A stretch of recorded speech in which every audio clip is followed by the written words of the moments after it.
Hi there, it's Karen at Curry Paper Crafts, independent Stampin' Up demonstrator in central Scotland. Welcome back to another Festive Friday project, and it's a little Ferrero Rocher, triple Ferrero Rocher box. So this is big enough to hold 3 Ferrero Rocher. Now the finished dimensions of this box are 4 1/8 inches by 1.5. Yes, that way, and 1 1/4 that way. And I'll just double check on my trimmer because I've forgotten to write them down in centimetres. The dimensions in centimetres are 10.5 by 3.8 by 3.2 centimetres. So I've got all the measurements for making it in centimetres, but I didn't write that down, so I need to write it down.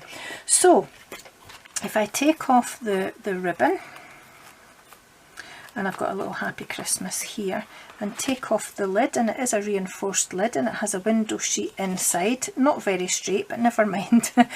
And the base is made using our brushed metallic cardstock, and inside you have 3 Ferrero Rocher chocolates, so those just sit nicely in there, and the ribbon just slides on at the end like so, although I'm trying to twist it just on that corner. There we are. So I'm going to show you how I made it. It's nice and easy to make, so I'll pop that to the side. So what you're going to need for this project, is a piece of the brushed metallic cardstock, which measures 6 5/8 inches by 4 inches, which is 16.8 by 10.2 centimetres. You will need a piece of designer series paper, which is just marginally bigger than that, so you want it to be 4 1/16 by 6 11/16. Is that right? In length, and that's 10.3 by 17 centimetres. I'm starting to doubt myself now, but yeah, it just looks a little bit too big, but we'll go with it and see how we get on. And a little piece of window sheet just to cover the aperture, whichever aperture you choose to put on your box. I used the smallest size of the stitched shapes dies, obviously the oval, and although it cut out the stitching on the part that I'm getting rid of, I'm going to keep that because I might be able to make a tag or something, but actually you can see that there is a little bit of an embossed shape around there. I'm not sure if you can see that or not. So let's get on and make it and do some scoring. So we'll score the base first.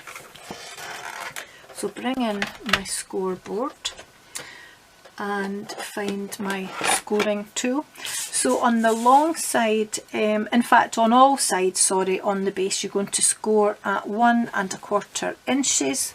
So just do that on all 4 sides. I'll move this along just a little bit. 1 1/4, 1 1/4. Don't worry if the score lines don't look hugely straight, because they will be once you've put your box together. And we'll do the scoring for the lid at the same time.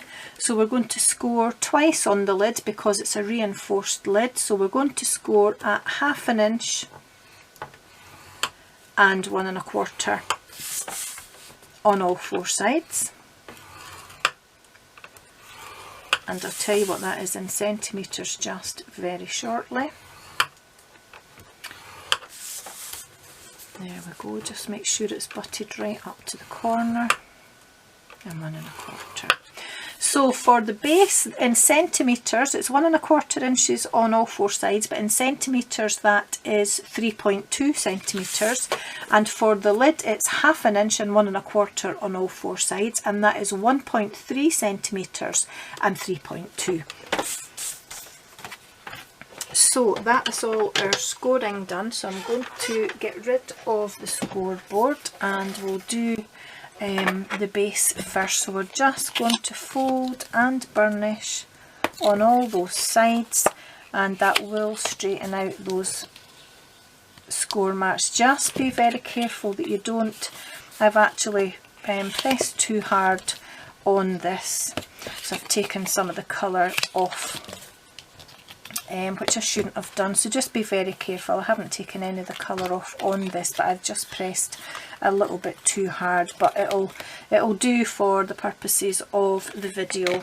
And we'll just fold the lid at the same time, so fold and burnish on all of those score lines just like so. And I've cheated a little bit actually when we come to put the lid together, because I've already got one prepped with my little oval already die cut out of it. So I'm just showing you this just to let you see the score lines and the fold. So I'm going to put that back over to the side for now, and we'll come back to the base. So we're going to cut the corners, so I'm going to cut the straight edge onto the rectangle here, taking that score line off onto this part here, and I'm just going to wedge either side of that tab. I'm going to turn it round like I always do, and again cut up here, keeping the straight edge on the rectangle and taking the score line off onto the square. Straight edge on the rectangle, and then we're going to wedge that, so we're removing that score line and getting it out of the way anyway. And then the last one, straight edge on this little rectangle here, and a wedge and a wedge. Now again, like a box you might have seen me making the other day, these tabs are okay on the long rectangles, but on these little bits here we want them just to be a little bit shorter. So to make the box a little bit neater, I'm just going to grab my trimmer and I'm going to line these up to 3/4 of an inch and just trim all those tabs down. So I'm going to go round each one, just put my trimmer up a little bit, there we are. Fold in the bits that I don't want to cut, so that all that's out here is the tab that I'm going to cut. And then the last one, there we are. Okay, so that just makes it a little bit neater, and all the tabs are the same size, but they're not as noticeable, because if they were left that length they would look okay here, but they would look like they were much longer on that part, if that makes sense. And then I'm just going to add some, excuse me, I think I'll use my Stampin' Sale Plus. We fell out again yesterday, so we'll see if we can be friends today. Doesn't look like we're going to be. I think this might be finished actually. So I'm going to put a couple of pieces on here, and I think my problem sometimes with it is that I try and lean too hard, and it doesn't like it, and it's quite right to complain. So there we are. So to put the box together, it's straight edge to folded edge, like you've seen me do a lot of times before if you've watched any more of my videos, and if not, go back and have a look. I don't know why we've got a little bit of extra glue or whatever here, but we'll just get rid of that. And welcome if you are new to my channel. So just give that wee burnish just to make sure that everything's joined together properly at the corners, and put that to the side. And like I said, I've already prepared my lid ahead of time, so I just lined my little oval up, having folded these two ends in, and that let me see an equal distance from each side and an equal distance top to bottom as well. And my hope is that I'll be able to fit a piece of tearing tape along the edges of my excuse me, of my window sheet, so that I can see it and so that I can get the tape right to the edges. I'm going to use my silicone sheet and just make sure that that tearing tape is right at the edge, because it's quite it's quite wide when you're working in a small project. It's only 1/4 of an inch thick, but I can't afford a lot of room excuse me, at the edges of this window sheet. So right to the very edge like so, and then the last piece just slot it in there like that. If it overlaps a little bit, then I wouldn't worry too much about it. There we go. So hopefully that will fit on my let me just have a look before I unstick it. So I want to make sure, yep, that covers right round the space of the hole that I've made. And now I need to be very careful. I want to just put my pokey tool in near the ends of my tape, because I don't want to scratch my window sheet obviously, and I don't want to get it all fingerprints either. So I'm just trying to hold it down at the very edges, but obviously because the tape's got the backing off of it, it wants to stick to me. So I'm just going to lay that down over the window like so, keeping it as straight as I can, and just give that a good press down, and that's my window added onto my box lid. So if you can see, I'm not very sure, we've got 4 sections here. We want to remove these 3 and just keep this section here, because that's the tab that's going to join our lid together. I don't know if you can see it here. So I'll just do a couple and then I'll pause the video and I'll come back to you. So I want to keep the straight edge on the bit that's going to be the outside edge of my box, and I'm cutting up to that second horizontal score line, but I want the score line to end up on the tab that I'm removing. Not so worried about the second line here, so I'm just going to cut straight up the score line and just notch that slightly here. Take this little bit off here, put a little notch on the end of that part, and then notch into either side of my tab here. Okay, so I'm going to turn it round and I'm going to do it again. So I'm going to keep the straight edge on the main part of the box, taking the score line off onto that tab. I'm going to cut straight up the middle of that score line there, again past the first score line to the second one. Notch that a little bit here to remove it. Then I'm going to remove this outer section here. I'm going to notch slightly on the edge of here, and then I'm going to notch either side of my tab.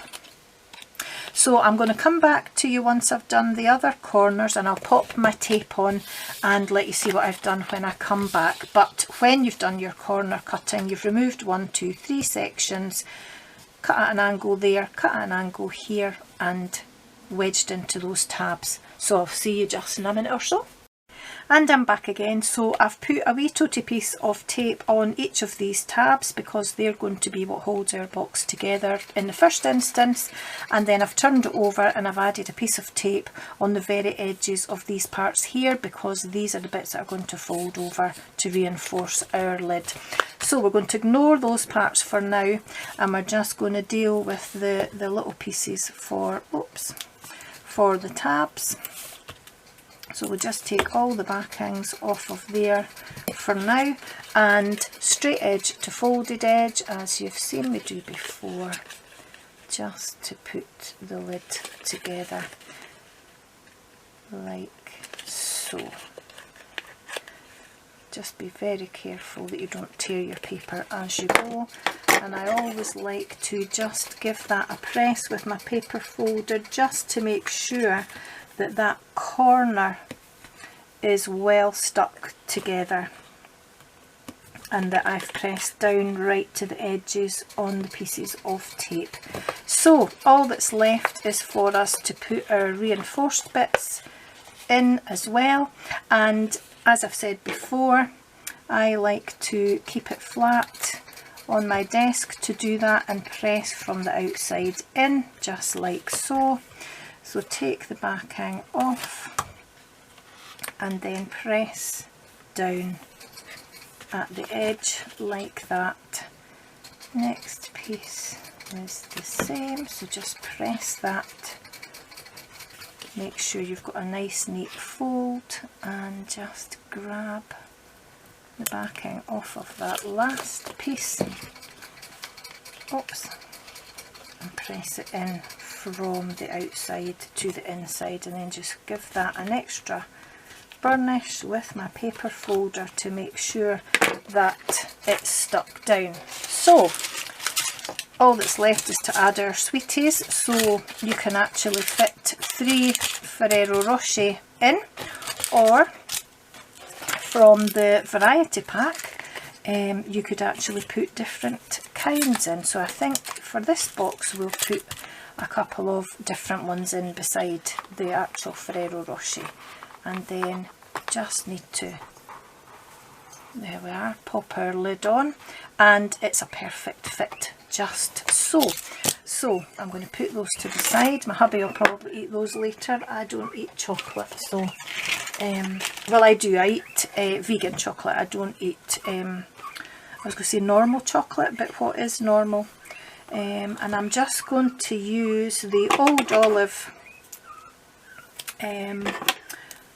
ribbon from the All the Trimmings ribbon combo pack. So there's a beautiful Poppy Parade ribbon in there with the gold trim as well as the Old Olive, and I'm just going to make sure that that is not twisted and tie it in a bow. So this is where you end up falling out with yourself. Oops. Just bring that round and get my loop through. Come on.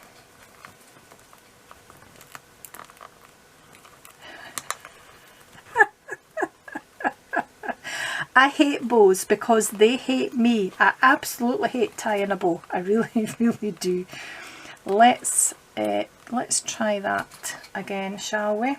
And if it doesn't work this time, well, we're just going to go with whatever we end up with. So let's see. It's just I don't want it too loose. There we are. That's not too bad. It's going to have to do for now. So that's not too bad. I'm just going to leave it at that and cut the tails to about there. That's not too loose actually. I'm quite pleased with that.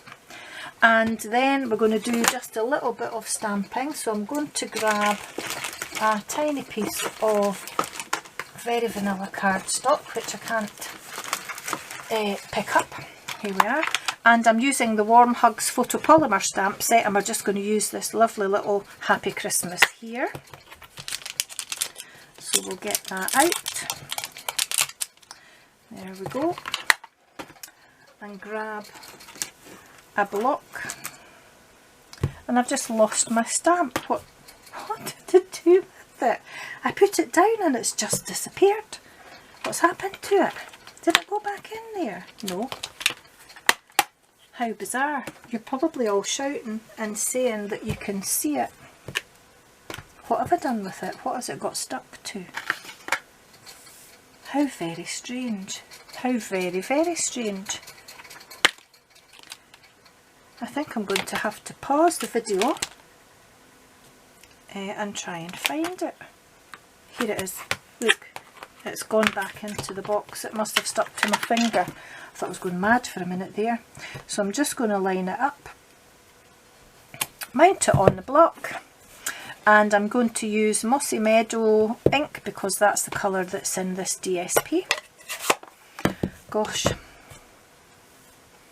thought it was gone forever there. And then I'm just going to stamp that very close to the edge of my cardstock like so, and then I'm just going to use my trimmer to trim that down. So I'm going to grab it, it's just at the side of me here, and I think I'll put it this way and just make sure that I trim that just as close at the top as I did at the bottom. Yep, quite happy with that. Oops. And then I'm going to do the same at the side, so just trim it close to the writing like so, and the same on the other side, about there. And I think that looks quite even. I'll maybe just take another tiny bit, if it will go, off of the end of there. There we are. And I'm just going to flatten that little rough edge down with my paper folder. There we are. And then I'm going to add some tiny little mini dimensionals. So one at each end. Oh, the cover has come off of that one already, so I need to remember that. And then a couple in the middle as well. Oops. There we go. Just grab the backings off of those.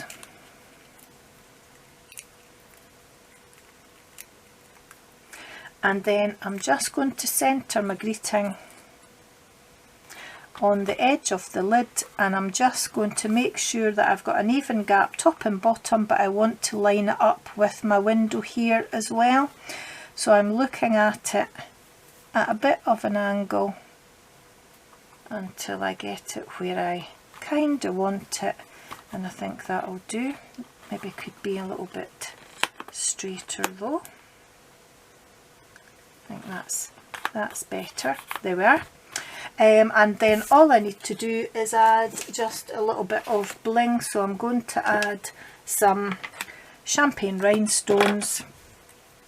It is a sparkly Christmas project anyway, so I'm going to put one about there, one about there, just in the gap so that you can see them, and one round about there. There we go, and that's it made. So a nice pretty way of just gifting a few chocolates to someone for Christmas, or even to put on your Christmas table.